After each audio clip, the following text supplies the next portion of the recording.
Bobby, thank you for being here. I've already introduced you to this community, virtual community that we've developed to try to understand and in Mexico work in a more coordinated way to develop better strategies for cardiogenic shock and to try to implement new therapeutic strategies, and which of course mechanical support will be a very integral part of it. These are a series of lectures that we have prior to our second Congress in cardiogenic shock that will take place in Cancun in October the 2nd and 3rd, which is now a venue that we believe will develop over time as a preeminent meeting for cardiogenic shock in Mexico and Latin America. So I introduce you to the rest of the group as someone who I have worked closely and collaborated for many years.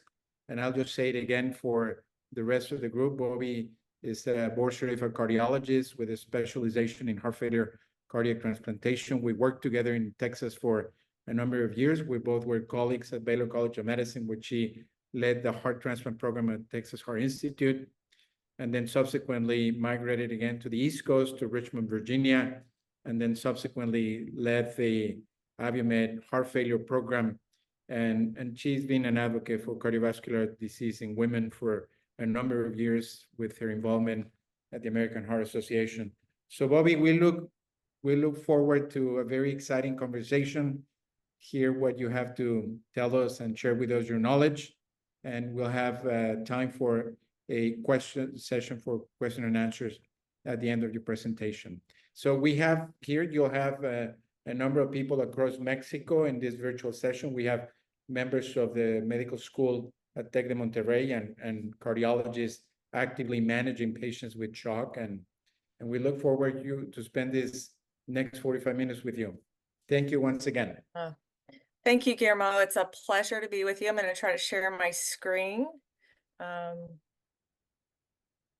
then I'll go into presentation mode. So let me know if you can see this.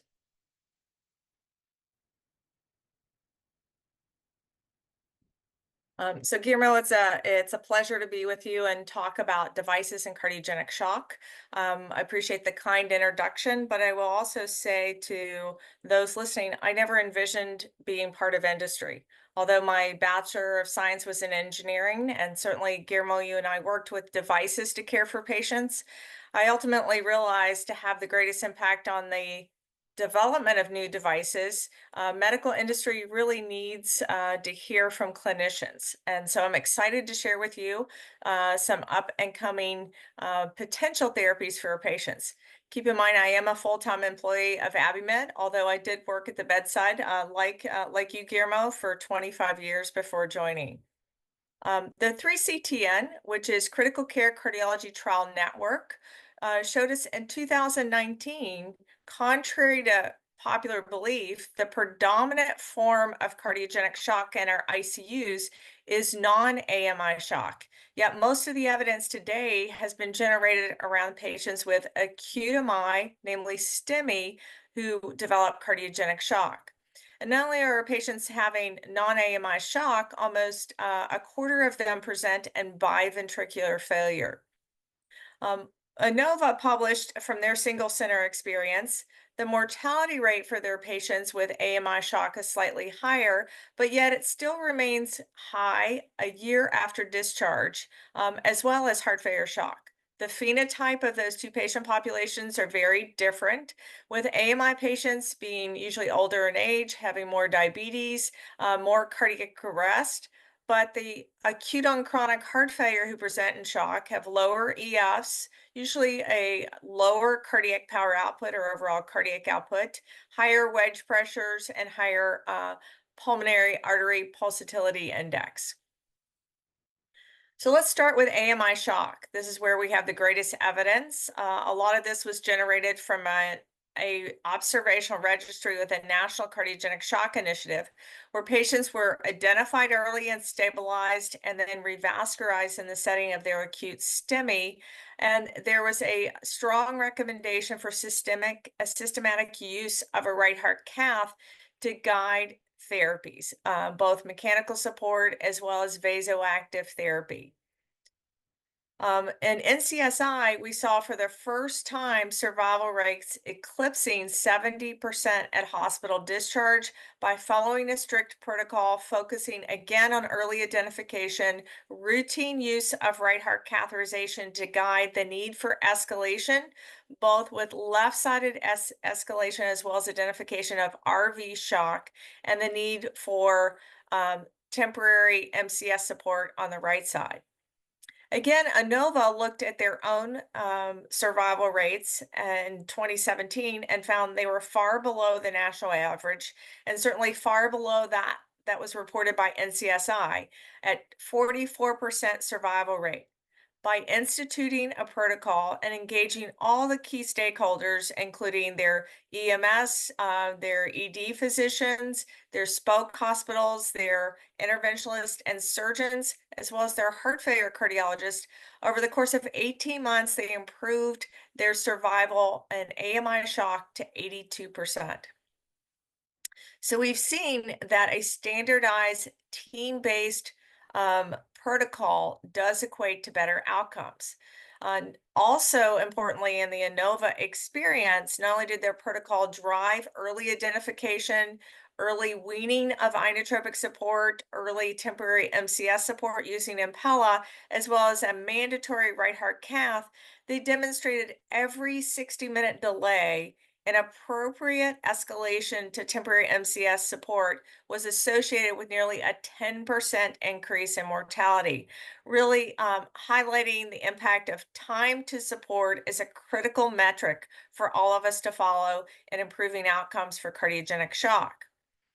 NCSI looked at patients after 12 to 24 hours on temporary MCS support, namely Impella, and assessed two metrics: their lactate, looking at lactate clearance, and found if the lactate was not clearing and remained at least 4 or higher, those patients had a far worse survival rate than if you were providing adequate flow and demonstrating a clearance of lactate.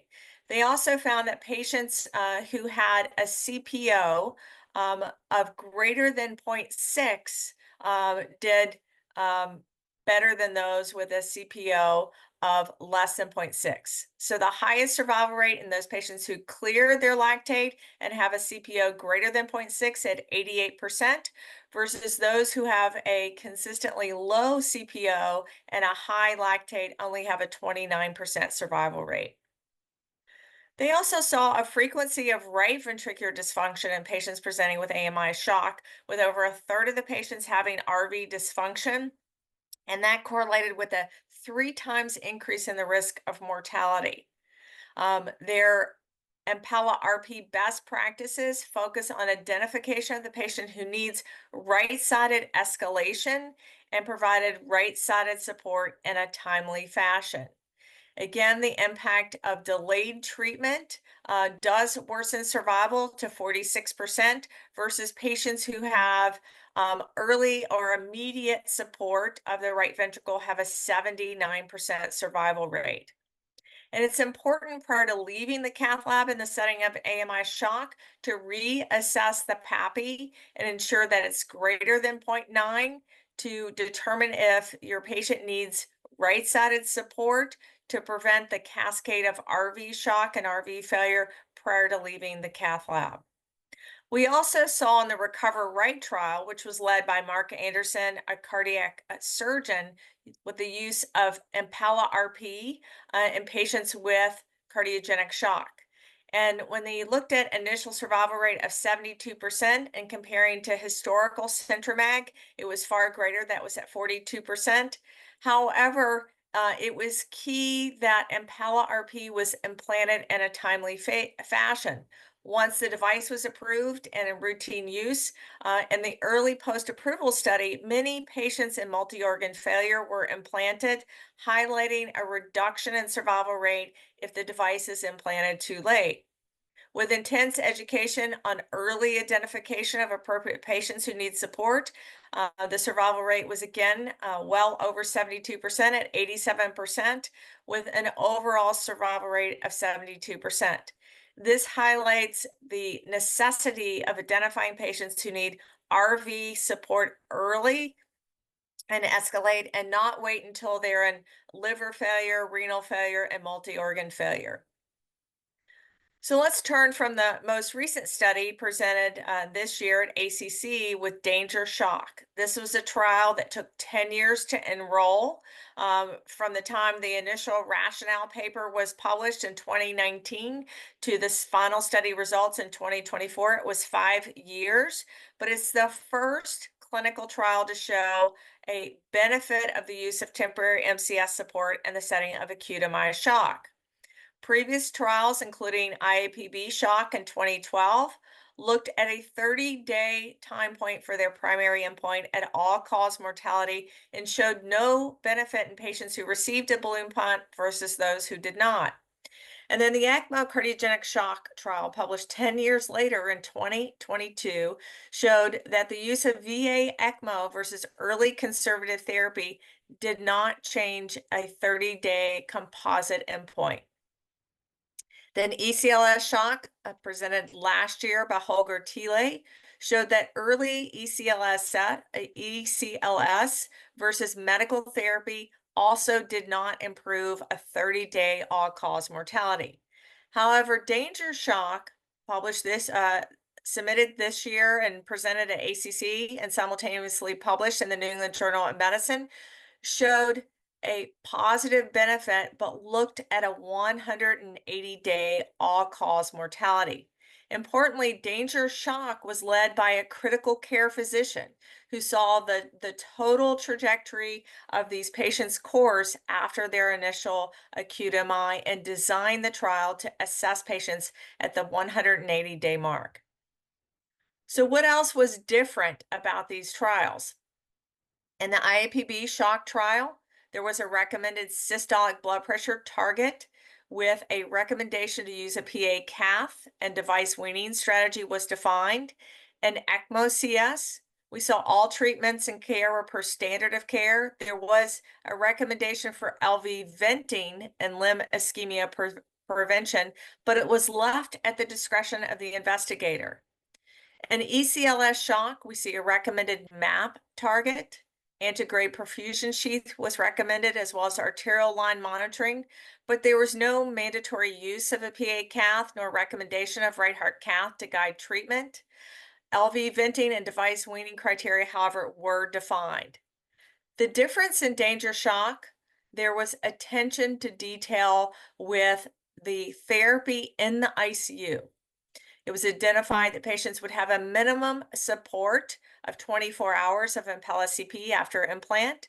There was a consensus ICU algorithm, which had detailed recommendations around mechanical ventilation, anticoagulation, and treatment of patients in the ICU. There was a strong recommendation for the use of a PA cath, a central line, and an arterial line to guide management. And there was a detailed strategy for device escalation as well as weaning criteria. In addition, the Danger Shock had detailed recommendations of everything from ICU care with ambulation of patients, and identified how these patients are managed in the ICU. Again, very different from the previous trials. So when we look at the cost of that mortality benefit, there were significant adverse events. Most, if not all of these adverse events occur after patients leave the cath lab. So if you look at moderate or severe bleeding, often that could be mitigated and managed in the ICU, as well as limb ischemia with antegrade sheath recommendations to prevent limb ischemia. Renal replacement therapy was used routinely for volume management. Of note, only 3 patients were discharged from the hospital on renal replacement therapy, and at 6 months, no patients remained on hemodialysis in either arm. There were recommendations for arrhythmia management and Danger Shock, and patients experience VT or VF with cardioversion and both standard of care, as well as with Impella support. We also saw a slightly higher incidence of stroke, 3.9% versus 2.3%, and more sepsis in patients who received Impella support. So the in-hospital management, keep in mind, of the patients randomized to Impella support, 95% of the patients did receive Impella support. Of the patients randomized to standard of care, 3 patients did cross over and receive Impella support in danger shock. But when looking at patients who received a culprit vessel PCI, there was no statistically significant difference between the two arms. There was no difference in those who received non-culprit PCI, and the door to balloon time was higher in those on Impella support, but not statistically significantly different, and still well below the threshold at only 58 minutes of mean time. When we looked at the patients who had a pre-PCI insertion of the Impella CP, which is best practices, 47% of the patients did have the CP inserted before opening the infarct-related vessel. There was a 12.4% of hemolysis, and over 80% of the patients were successfully weaned from Impella CP. There was no significant difference in the use of any vasoactive therapy in patients between standard of care or those supported with Impella CP. So let's turn to heart failure shock. We know these patients have a very different phenotype. They're often in almost ambulatory cardiogenic shock as an outpatient. So when they do come in, they often have more multi-organ failure and can certainly be hypoperfused and not necessarily have hypotension. This was outlined nicely in the cardiogenic shock manuscript, which was led by Jacob Abraham. When we look more closely at the patients with heart failure shock, it's interesting that we see many of them have biventricular failure with elevated right atrial pressures and elevated wedge pressures. But interestingly, many of them don't necessarily have a low cardiac index. And in fact, if you look at those who achieved native heart survival, they didn't necessarily have a low cardiac index. Many of them had an elevated cardiac index, suggesting they may be entering a cardiometabolic phase of shock and starting to lower their SVR and have a higher cardiac index.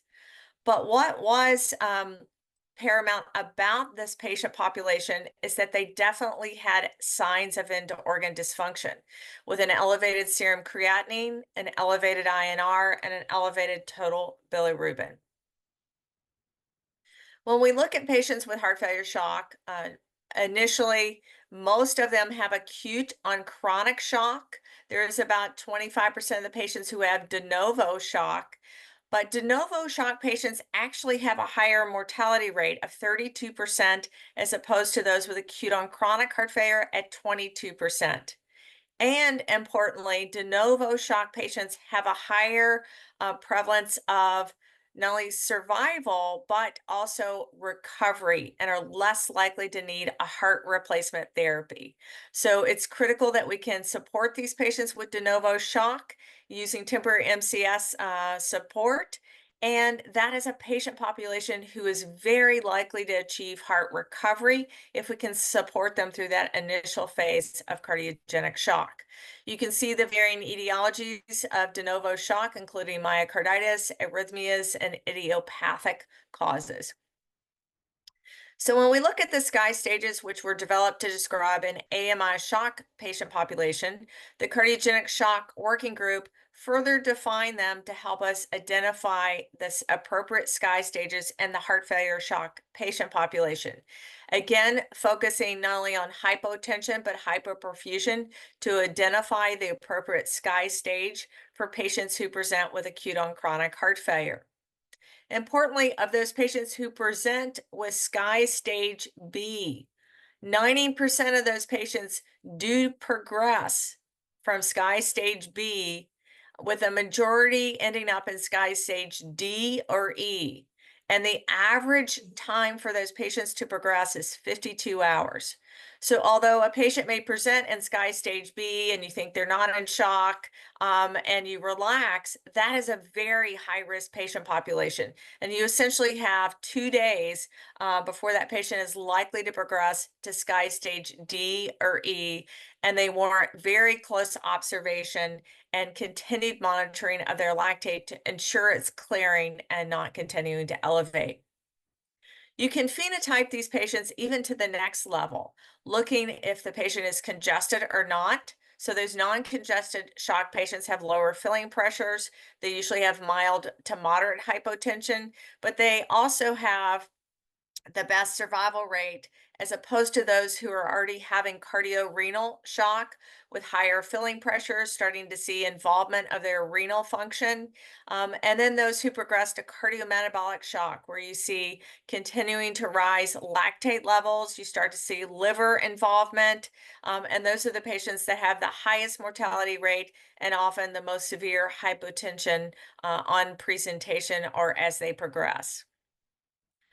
Certainly, caring for a shock patient requires a heart team approach. Many different subspecialties encounter these patients, and it really takes a heart team to evaluate this patient and determine the best treatment strategy.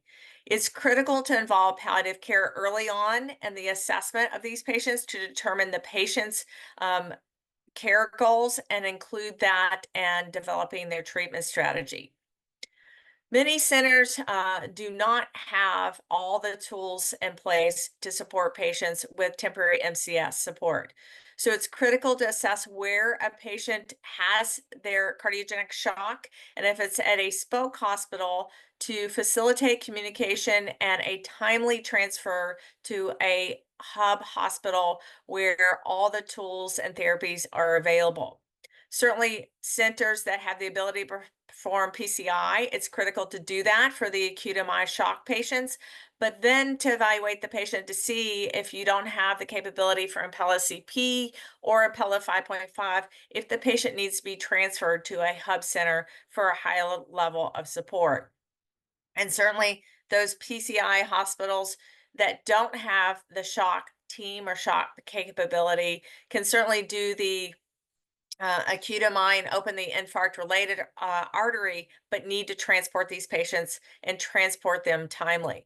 We also shock working group that those patients who are transferred from a spoke hospital to a hub hospital have a higher mortality rate. And the most common cause is because of an increased time to transfer those patients and a delay to timely escalation in those patients. So again, it requires a heart team approach, determining whether the patient is LV dominant shock, RV dominant shock, or biventricular shock to determine the best potential therapy. Certainly, if the patient also has oxygenation issues, they may be a candidate for VA ECMO, or if they've suffered a cardiac arrest, they may need ECLS and require ECMO support. We know that by unloading with ECMO, it can promote myocardial recovery. So even if a patient needs ECMO in the field, it's critical to assess a potential strategy for LV unloading and reducing that LV volume and pressure to promote recovery. We've seen that pulmonary artery catheter use in single centers has been associated with improved outcomes, but there is now an ongoing clinical trial looking at the use of PA catheters, which is a study nested within the shock working group registry, where patients are randomized to the use of a PA catheter versus no PA catheter to determine outcomes. We have seen, however, even within the shock working group, looking at their observational outcomes and improvement in survival in those patients who do receive a PA cath. So identifying patients and heart failure shock can be more challenging. These patients do present with hypoperfusion, but not necessarily hypotension.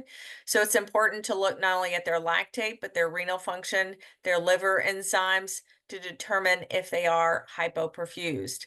Stabilizing these patients early on with inotropic support, and then expediting both a right heart cath and a left heart cath to determine if the patient has ischemia driving their shock, and a right heart cath to guide the need for MCS support.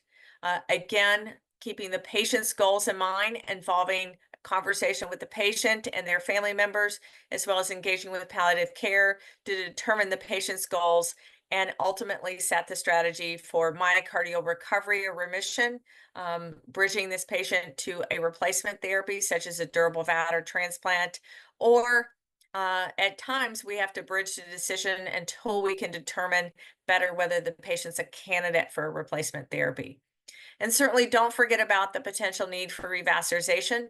We know many patients have ischemia and may not necessarily present with chest pain. Either certainly women often don't always have chest pain, nor do diabetics, but they can present in cardiogenic shock. And by potentially revascularizing the patient, we can improve their shock status. Again, this is based on a review article for balloon pumps. It's important to set your strategy and continue to monitor these patients. Just like patients who present with chest pain but are not having an elevated troponin, we often repeat EKGs and do serial cardiac isoenzymes. The same strategy should be applied to your shock patients.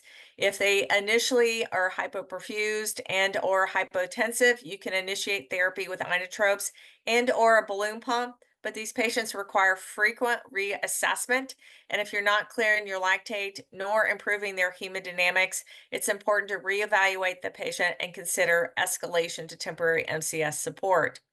And again, begin with the end in mind. Determining what are the patient's goals, what is your end game, will help you determine the best strategy for the patient to bridge them either to recovery or remission, a decision, or replacement therapy. And sometimes we bridge patients to palliative care even with temporary MCS support when it's determined that replacement therapy is not in the patient's best interest, but we can give the patient and their family time to make these decisions, and certainly time to have an end of life discussion and then wean the device. When we support patients with ECMO, it's important to really look at the need for LV venting. We know a reduction in both LV volume and LV pressure can promote recovery, and reassess patients if they're not adequately improving with the current strategy. Even patients on ECMO have been supported with Impella 5.5 to decrease their time needed on ECMO support and then ultimately promote a recovery of that patient's ventricle. When we have active venting versus passive venting with ECMO, we can see we change the workload on the heart. We know ECMO increases afterload, and venting with a balloon pump doesn't significantly reduce LV volumes, that you can see better with an atrial septostomy and even better with transvalvular unloading using Impella device. We see improved survival in numerous publications where Impella has been used concomitantly with ECMO to reduce that LV volume and pressure and promote myocardial recovery. In 2022, Schrag and his colleagues published this article, which highlighted the importance of venting early, and either LV venting prior to initiation of ECMO or within the first 2 hours of ECMO support dramatically improves the probability of the patient not only surviving, but having myocardial recovery. So again, time is of the essence once a patient is supported with VA ECMO to initiate active LV unloading to protect the mitochondria that's been shown to be disrupted with a persistently high LV pressure and volume. So for our more chronic heart failure patients, it's a thin line between when they present decompensated and progress into cardiogenic shock. And sometimes it can be challenging for us to identify when patients do make that transition from acute decompensated heart failure to cardiogenic shock. This is a skanky diagram from the cardiogenic shock working group. Again, the top figure highlights those patients who present in SCAI stage B, who ultimately progress to SCAI stage D or E. Even more alarming, we see that the average time to progression is up to 52 hours, but the greatest progression happens in the first 6 hours after presentation, which again is a short window to assess these patients with Sky Stage B and identify the level of support and reassess those patients to be assured that they're not progressing to Sky Stage D or E, where their mortality rates are significantly higher. We have seen Impella 5.5, which has been used as a full support device, especially in those patients with acute on chronic heart failure. And the majority of patients used with 5.5 are due to chronic heart failure, cardiogenic shock, followed by acute MI cardiogenic shock. And this is data published in the Journal of Heart Lung Transplant this year from the Shock Working Group. You can see the overall survival to hospital discharge is at 67%, and 46% of the patients were bridged to heart replacement therapy. The majority of these patients were in Sky Stage D or E at the time of implantation of Impella 5.5. And looking at those patients who went direct to 5.5 rather than being escalated from either a CP or a balloon pump, the survival rates are better in patients who have an Impella 5.5 as their first device, with a mortality rate of only 20% or a survival rate of 80% in that patient population. We also saw 22% of those patients achieve native heart survival. So that's being discharged from the hospital with their native heart. And 59% of the patients who were supported with an Impella 5.0 or 5.5 went on to receive a durable VAD or heart transplantation. Again, when patients were escalated from other devices, they tended to have more bleeding and require renal replacement therapy, as well as have an in-hospital cardiac arrest more frequently and higher rates of hemolysis, limb ischemia, and stroke. So looking at Impella 5.5 and the RV pressure volume loops, you can see that the Impella 5.5 does improve the workload both on the left ventricle and the right ventricle by decreasing the stroke work that's required by the heart. So this is from Dr. Kapoor, and 10 ways he has found the Impella 5.5 has changed their practice at Tufts. Is going directly to a 5.5 in appropriate patients is a best practice. If you can identify the patient early, transfer them to a center where they have the option for Impella 5.5 support. And patients who initially receive a CP, it's important to identify those who need LV escalation and have an early escalation in that patient population. Worsening renal function can trigger the need for 5.5 and identify hypoperfusion. And it's important to add GDMT for patients who are on a 5.5 to ultimately bridge that patient to native heart survival. Tufts and other centers are stabilizing patients on a 5.5, weaning inotropes, and initiating the 4 pillars of GDMT prior to weaning from Impella 5.5 support. Also using the 5.5 to bridge patients with high-risk interventions, those who require multi-vessel interventions and complex anatomy with a low EF. Dr. Kapoor has found the 5.5 provides full support, can be implanted prior to going to the cath lab the day before, and then weaned even several days later to optimize the patient's ability to achieve recovery or remission. At Tufts, they're also using 5.5 to support complex surgery and using it to lower PVR in patients who are eligible for transplant but have a persistently elevated PVR. He also uses the 5.5 to optimize RV function, as you can see from the pressure volume loops, and to decongest the patient and optimize renal function. He's also found that the 5.5 shortens the time of ECMO support that's needed and allows them to wean ECMO and maintain support on the 5.5 while allowing patients to ambulate and then do a slower wean from 5.5.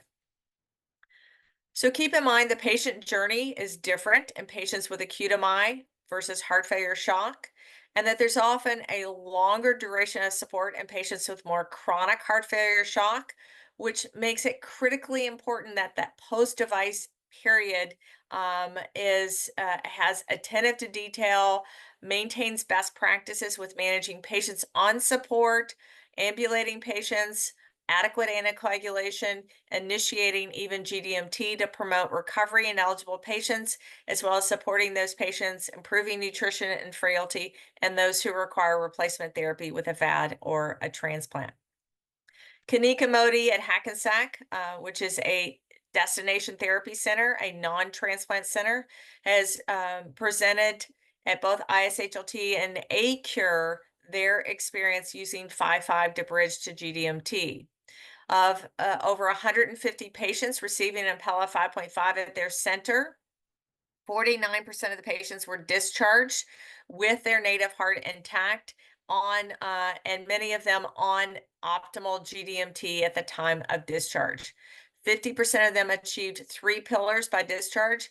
97% were on a beta blocker, 48% on a RAS inhibitor, 61% on an MRA, and 19% were on an SGLT2 inhibitor.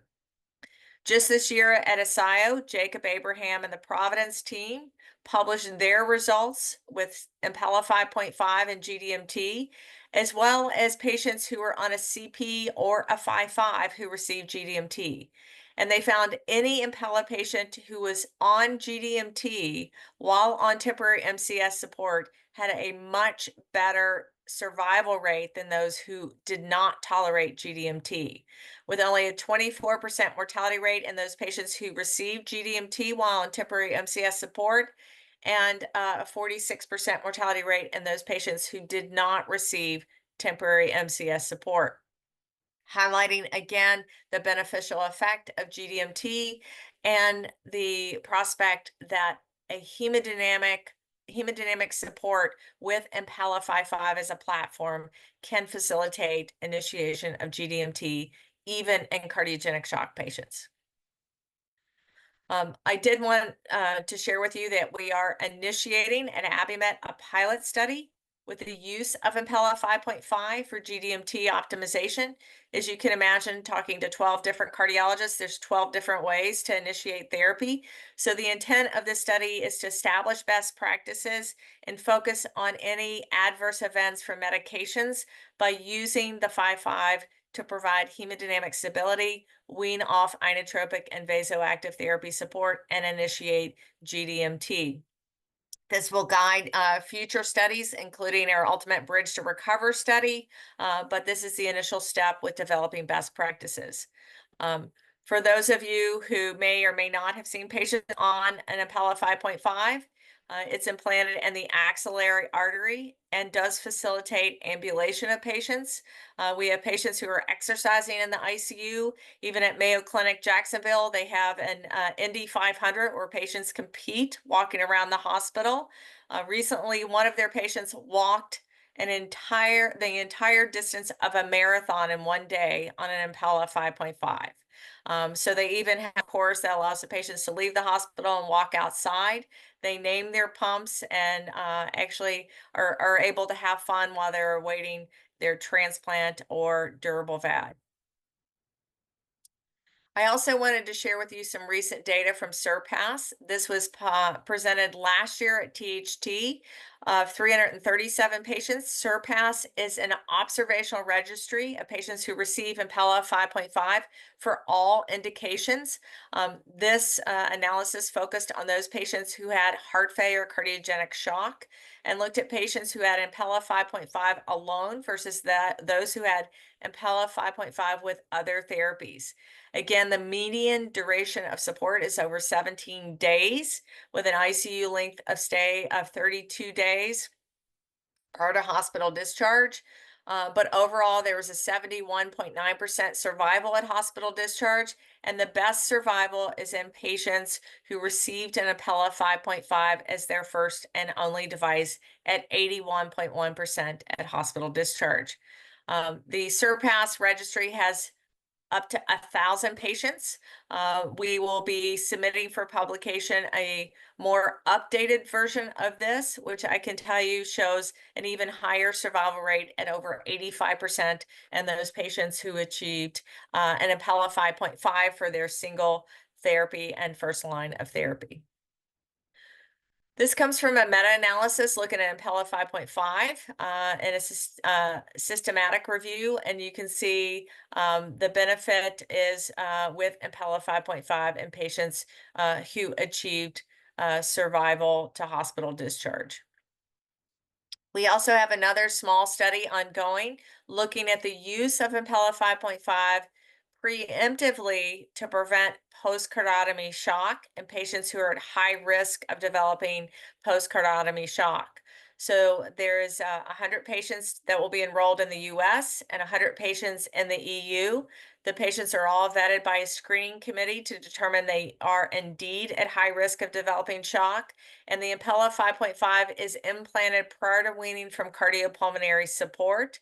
There will be a concomitant registry to the study, and we will assess the potential use of Impella 5.5 to prevent the development of cardiogenic shock in patients who have a high risk, those with multivessel disease undergoing CABG, and the highest risk group, those with CABG plus mitral valve surgery.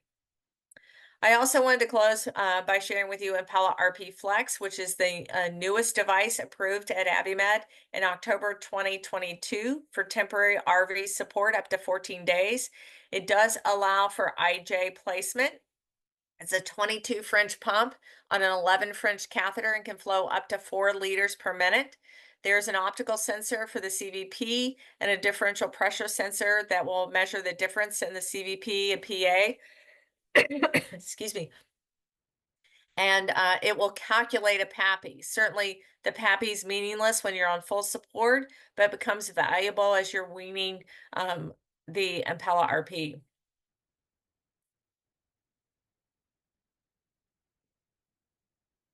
So you can see it's easily implanted into the right IJ. The physicians who've implanted this said if it were any easier, it would implant itself, but it's very much like implanting a Swan-Ganz catheter, although it's just a 22 French, and can be easily implanted through the right IJ or the right femoral. Certainly when it's in an IJ position, it allows patients to ambulate while they're on support.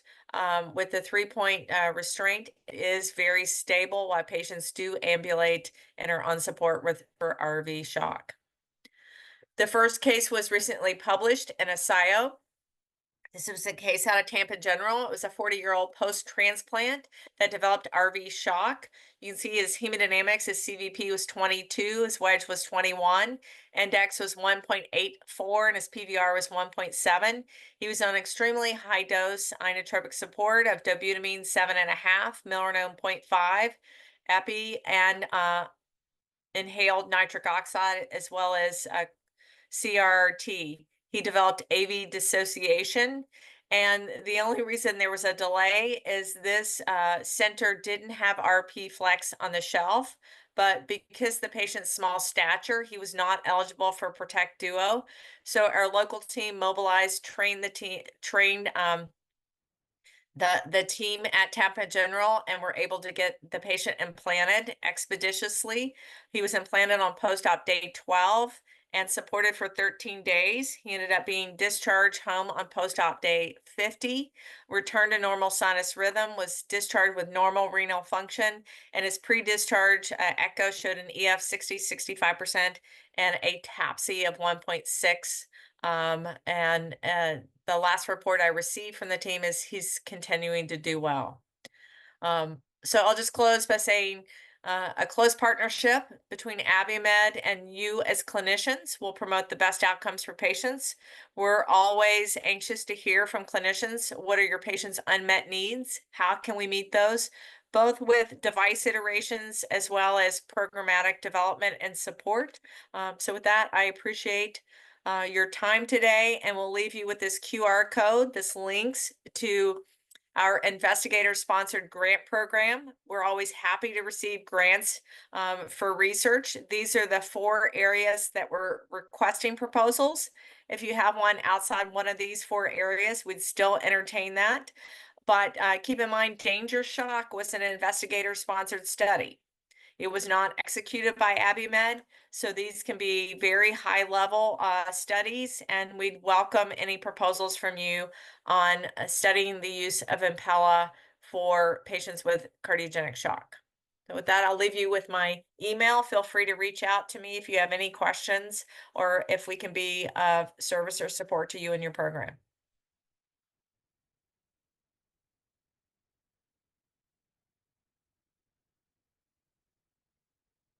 Guillermo, are you muted?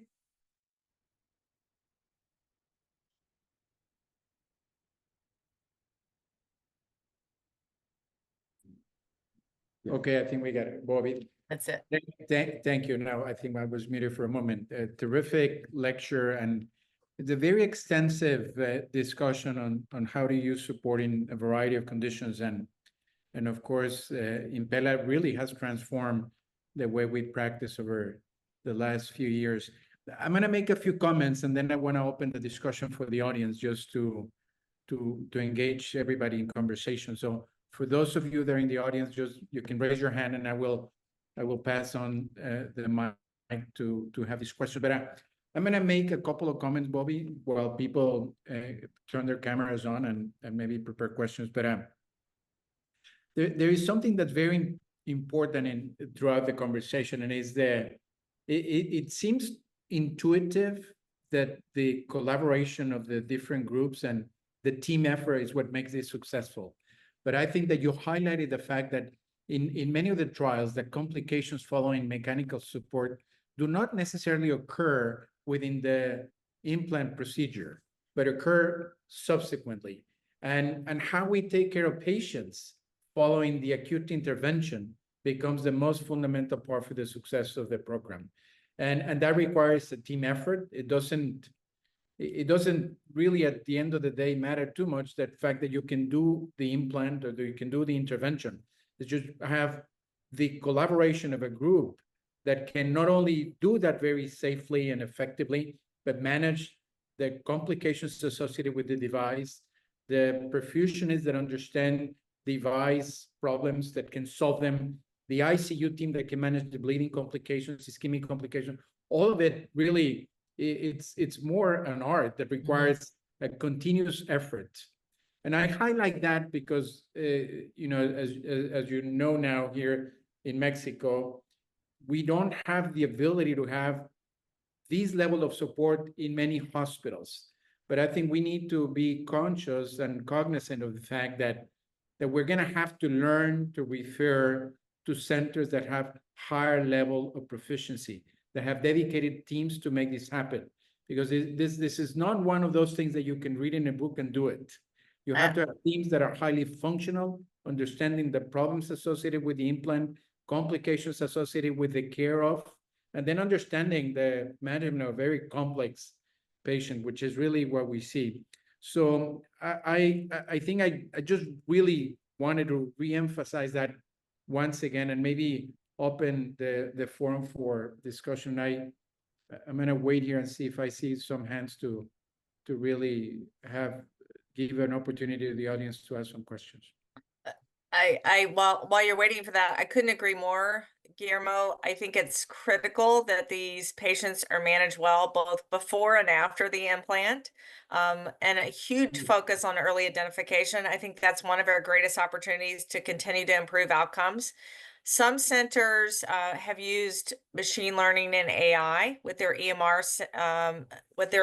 to identify patients and be able to send alerts to physicians in their hospital. One center in particular that's done that is Mayo Clinic in Jacksonville.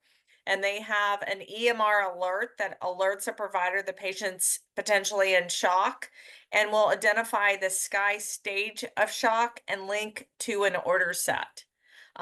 With that early identifier, they're able to achieve outcomes, including their ECMO patients, of a survival greater than 80% at hospital discharge. So again, whatever we can do within our own hospital systems to identify these patients early and ensure appropriate patients are escalated or transferred to a hub center is critical. And then the post-implant care in the ICU does require an entire team. We've done extensive training with APPs at the bedside for repositioning of Impella, as well as best practices in both anticoagulation, limb ischemia management, as well as appropriate escalation and de-escalation. So again, all of that is critical to achieving these outcomes, and it does require everyone on the team to be engaged in the care of the patient. Everyone from the bedside nurse to your respiratory therapist, your perfusionist, your critical care physician, as well as your cardiologist and surgeon.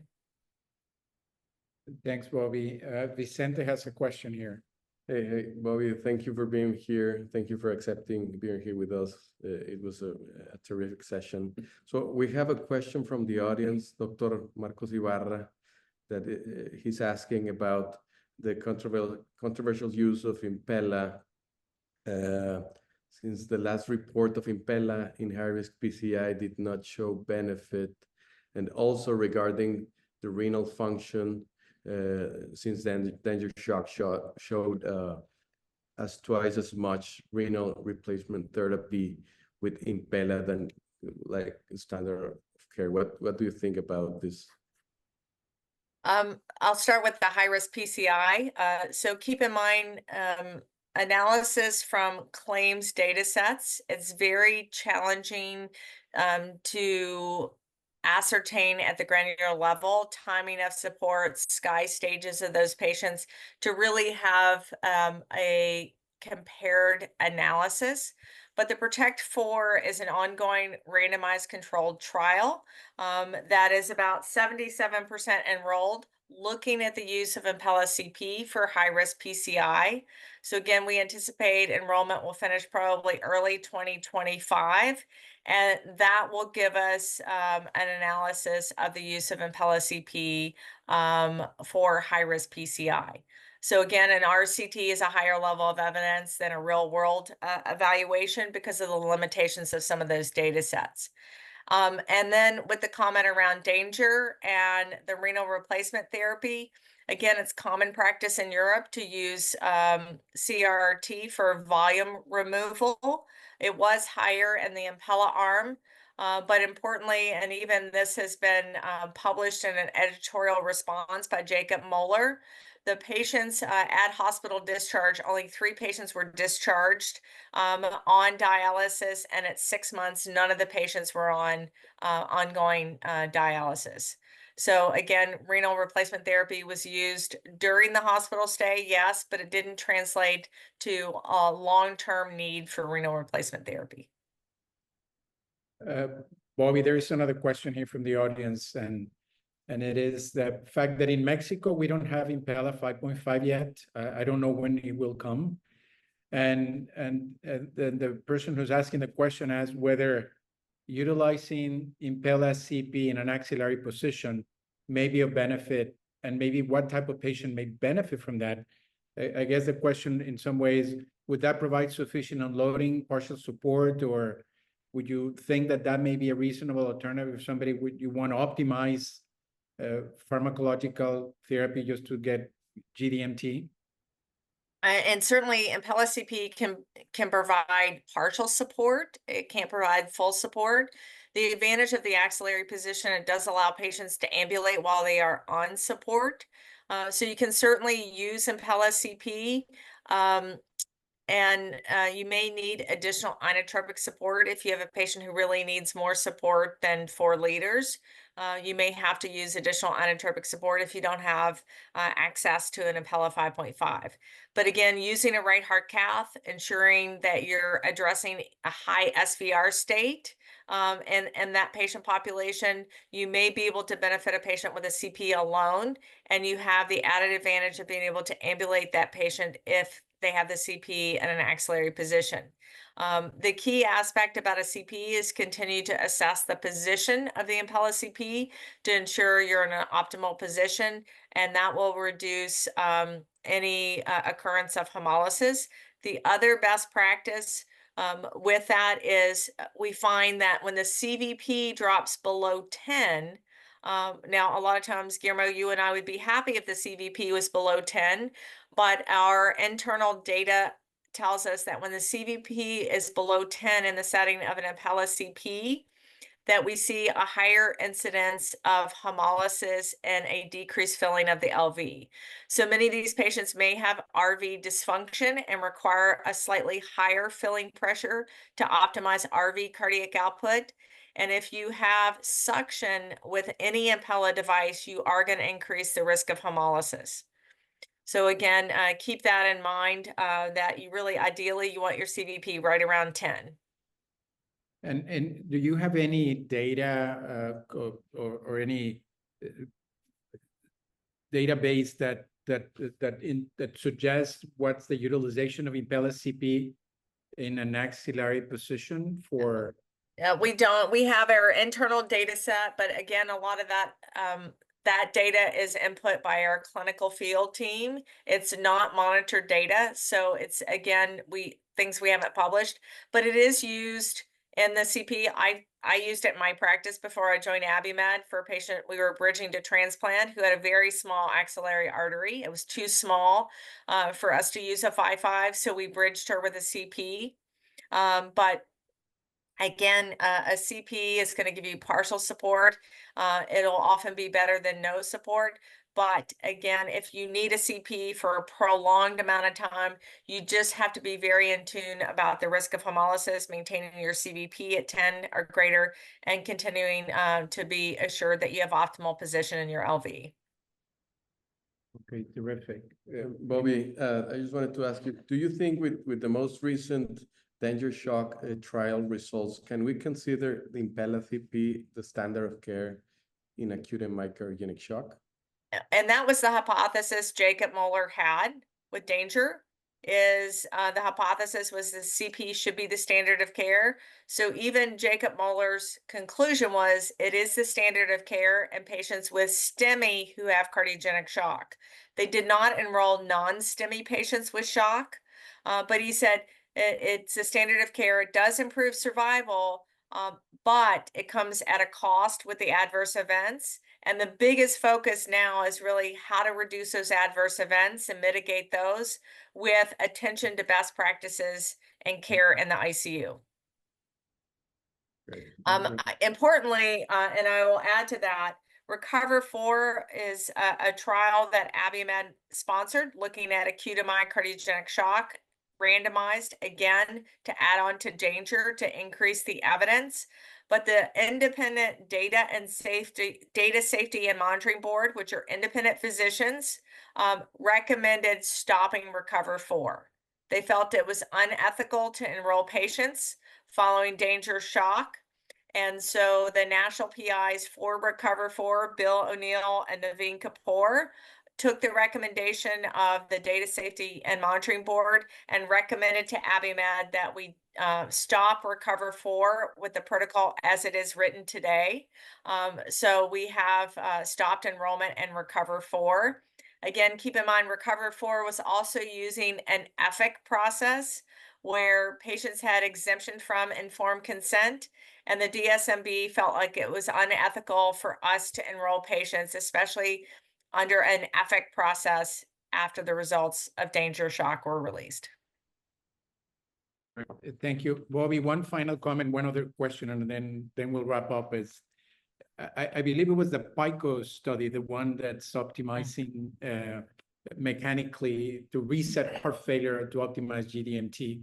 And I think they asked the question to really repeat exactly what the objective was on that particular study. But I will tell you that, and I don't know that you and I discussed this before, many years ago, I tried to achieve that with balloon pump, which was the only thing that we had. And I still believe that a strategy like that will be extraordinarily important to document, because I think that the probability to reset heart failure, to bring back the stage mechanically rather than with ionotropes, it's a very important question that needs answering. And I think today with Impella, the probability of managing complications, resetting at the same time, resetting the heart failure stage will be terrific. And the data may be very, very important to come. So maybe the question was, tell us a little more, where do you stand in that particular trial? When will it begin? And how many patients do you think that will be enrolling? So all of that is continuing to evolve, and it's not the PICO study. That's just the template that our academic research uses when we design studies. Although I presented this to Alex Mabiza, senior author of Strong HF, he thinks we should call it Strong Impella. Okay. And was particularly excited about it. Although, again, in France, they don't have Impella 5.5 approved either. But the ability to use a temporary device for hemodynamic stability and then add on GDMT therapy, again, helps that whole trajectory of heart failure that we know full well. What happens in the hospital tends to carry on after patients are discharged. So right now, we've estimated enrolling just 20 patients, but we're having ongoing discussions about increasing the number of patients enrolled. And Alex Mabiza said he thinks even if we enrolled 50 patients, that it would be enough to show a significant difference. Keeping in mind, no study has ever shown the ability to initiate GDMT in shock patients. None of the patients enrolled in Strong HF had cardiogenic shock. So we've had some single center experiences report their outcomes, but we've never had a study to analyze this. But right now we're targeting 5 centers. It's going to be led by Adam DeVore at Duke. I don't know if you know Adam. He's a heart failure cardiologist at Duke. He's been very passionate about the use of GDMT. And we're going to target at least 5 sites, but I'm lobbying to try to enroll more patients than 20 and get closer to 50. It's terrific. Well, thank you. I think that will be a very exciting study because it probably will address fundamental biology of heart failure, and I think it'd be terrific. Bobby, I think we passed the time that we've already committed and maybe took advantage of your willingness to be here with us. I think that you will be coming to Cancun October the 2nd and the 3rd. We will have the opportunity to spend more time and discuss this in more depth. I think I want to remind the audience that we have the 2nd Cardiogenic Shock Symposium in Cancun, October the 2nd and the 3rd. And it's at the Fremont Mayakoba, which is also a terrific location. So I think conversations like this are very important to try to standardize practice, to try to move forward a field that's challenging, that's difficult. And hopefully within Mexico, we can, with groups like this, we can define what the best care should be for patients so that we can improve outcomes. And Bobby, again, thank you very much for the time that you spent with us today, and look forward to see you in October. Thank you, Guillermo. I look forward to seeing you in Cancun. Terrific. Take good care. Bye-bye. Thank you, everyone, for being here.